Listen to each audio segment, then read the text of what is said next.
هایی رو در کشور فعالیت میکنیم به عنوان زنان در واقع فرهنگی، حقوقدار و خیریه‌ای تعجب کردم از برخی از مطالبی که برخی از عزیزان مطرح میکردن. در همه کشورها مسائل و مشکلات و اشکالاتی در قوانین وجود داره، اما اون چیزی که ما به عنوان زنان ایرانی برامون مهم هستش این هست که در کشورمون به راحتی داریم فعالیت‌هایی رو انجام میدیم و در رابطه با مسائلی که نیاز زنان هست داریم تلاش میکنیم.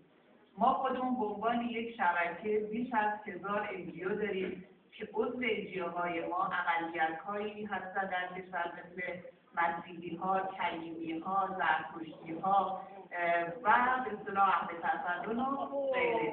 از زنانی که به اصطلاح در حدود شاید 100 سال در کشور ما NGO دارن به عنوان خیریه‌ها تا گروه‌هایی که جوان‌هایی که الان در کنار من هستن و اینها NGOهای جوانان رو در کشور دارن و دارن فعالیت میکنن. من اون چیزی که میخوام مطرح بکنم واقعا تعجب کردم از زهرا بهرامی به عنوان یک قاچاقچی چه کسی میخواد حمایت بکنه. من و شما به عنوان کسانی که خانواده داریم بیایید در کشور ایران ملاحظه بکنیم، ببینیم که چه تعداد از کودکان زنان ما بی سرپرست هستند و به خاطر اینکه همسرانشون دچار این افیون شدن. من به عنوان زنی که در کشور ایران خیریه‌ای رو دارم و در این خیریه دارم فعالیت میکنم، زنان خود سرپرستی دارم که خانوادهشون دچار این مشکل همسر وجود داره ولی وجود نداره، پسر وجود داره ولی نداره، چون دچار این افیون شده. ما عملیاتانی در کشور May I ask you to come to an end? یه جمله دیگه بیشتر نمیگم. عزیزمون که مطرح کردن که حتی با قاتلین پدرشون ملاقات داشتن و پیشهای حقوقشون رو دیدن. نمیدونم این جلسه قصه گویی نبود. شما چطور تونستید ادعای این مطلب رو دارید که قاتلین پدرتون در وزارت اطلاعاتن؟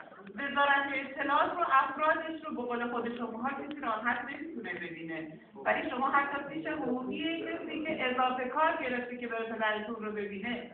اگر زنانی که در این جلسه هستن و آقایانی که در این جلسه هستن ما با شما همراهیم، بیایید در کشور ایران مبارزه بکنید.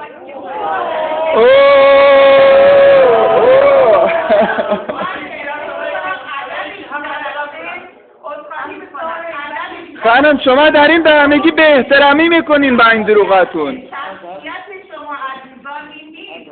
به نظر میرسه شما انسان‌های فرهیخته‌ای هستید و اومدید در اینجا ما تحمل کردیم صحبت‌های شما